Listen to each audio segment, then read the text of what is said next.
जमा शशुम मजमून रियाजी bridge course दिन 16वां। आज हम ब्रिज कोर्स मजमून रियाजी में जुज़ अलजबरी इबारत और ज़ैली जुज़ अलजबरी इबारत पर अमल यानी कि ज़र्ब दिन 16वां के मुतालिक मालूमात हासिल करेंगे। सबसे पहले तो आइए समझ लें, एक ही रकम या इबारत के बार बार की गई जमा यानी ज़र्ब। कोई भी एक इबारत है और उसको बार बार जमा किया गया तो वो ज़र्ब कहलाता है। अब एक ही मुतगय्यर रखने वाली इबारतों को ज़र्ब के अमल में जमा किया जाता है और तकसीम के अमल में तफरीक किया जाता है।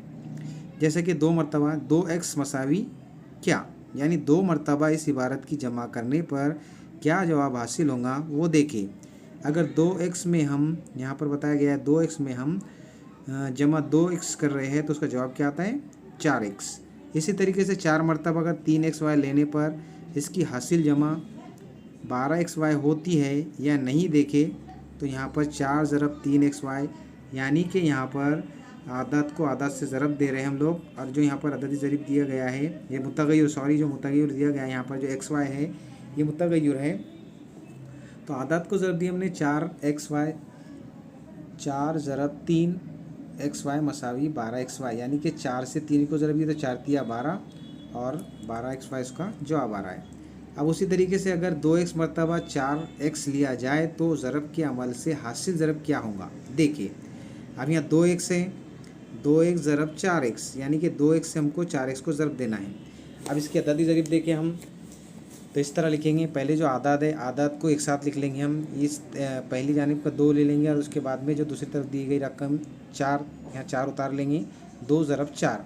अब बचा क्या, दोनों तरफ x बच रहे हैं तो दोनों x को ज़रब की अलामत लगाकर हम लिखेंगे। अब यहाँ पर हम ज़रब दे रहे हैं तो 2 ज़रब 4 का मतलब होता है 8, और अगर x को x से ज़रब दिया जा रहा है तो उसका जवाब आता है x की दूसरी। ये भी अलजबरी इबारत की एक मिसाल है।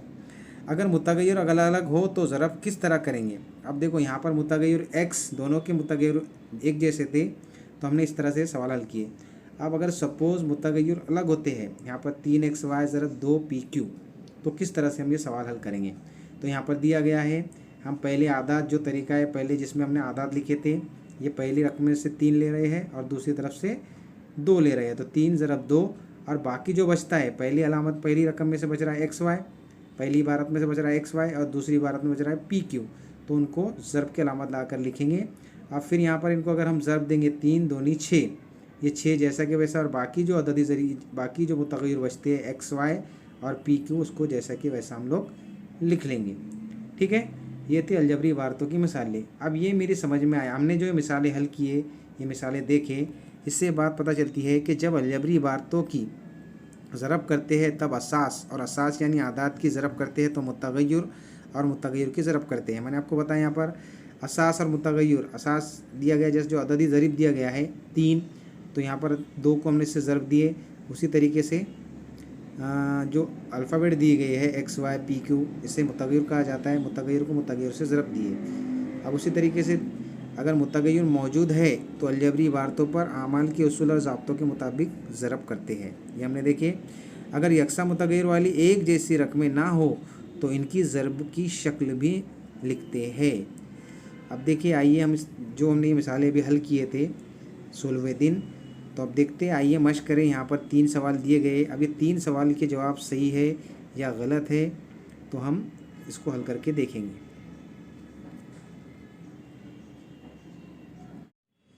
यहाँ पर हमें समझना है कि यहाँ पर 2x ज़रब 4x यहाँ पर दिया गया है।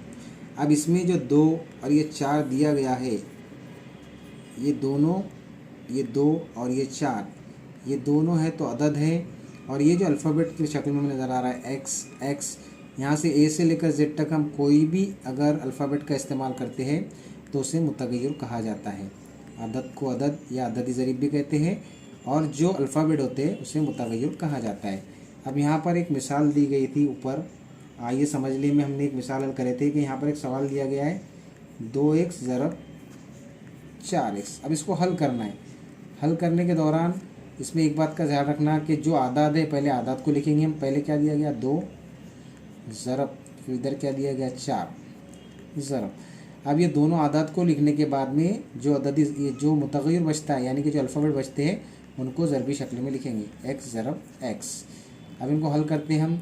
अब 2 से 4 को ज़रब दे रहे हैं हम, तो 2 चौक 8, और x से x को ज़रब दे रहे तो x की क़ुव्वत 2। इस तरह से हमको मिसालें हल करना है। अज़ीज़ तलबा व तालिबात, आज 16वें दिन में आइए मश्क करें। इन सवालों पर हम नज़र षानी करेंगे कि ज़ैल में दी गई मिसालों को बगौर समझें। अब यहाँ पर यह ज़ैल ज़रूरी की मिसालें दी गई है। यहाँ पर 3 सवाल दिए गए हैं। हम इसे हल भी कर सकते हैं। हल करने के बाद ही हमें पता चलेगा कि ये जवाब सही है या गलत है। पहला सवाल दिया गया यहाँ पर 5 ज़रब 6xy मसावी 30xy। मतलब यहाँ पर ये जो अददी ज़रीब दिया गया है, यहाँ पर जो अल्फ़ाबेट दिए गए xy, और यहाँ पर इसका जो आंसर दिया गया 30xy।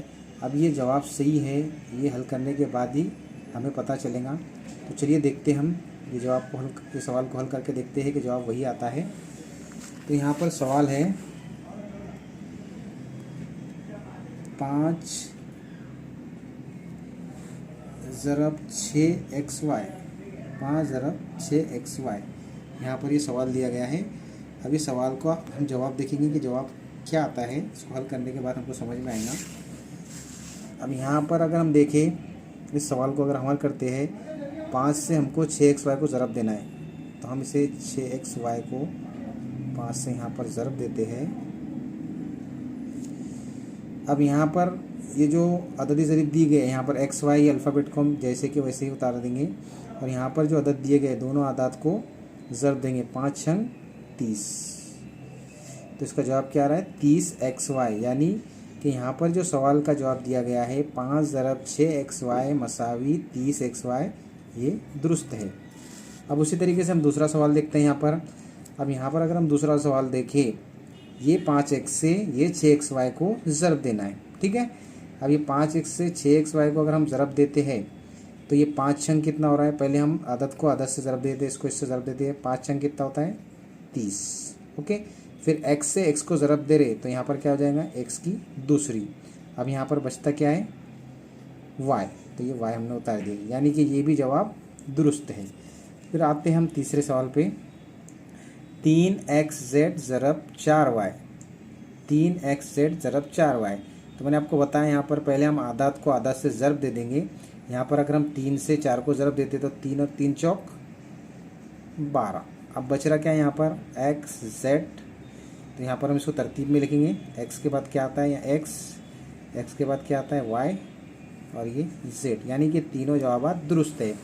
यहाँ पर बताया गया था सवाल के साथ साथ यहाँ पर जवाब भी बताया गया था। अलजबरी इबारत की मिसालें थी, और अगर हमें इस तरह के और मिसालें हल करना है या और मिसालों को देखना है तो हम दीक्षा ऐप की मदद से ये जो लिंक दी गई है इस लिंक को टच करेंगे तो डायरेक्टली हमारे पास दीक्षा ऐप की ये लिंक है, जो दीक्षा ऐप ओपन हो जाएंगी, और उसमें इस लिंक के ज़रिए हम और भी अलजबरी इबारतों की मिसालें समझ सकते हैं।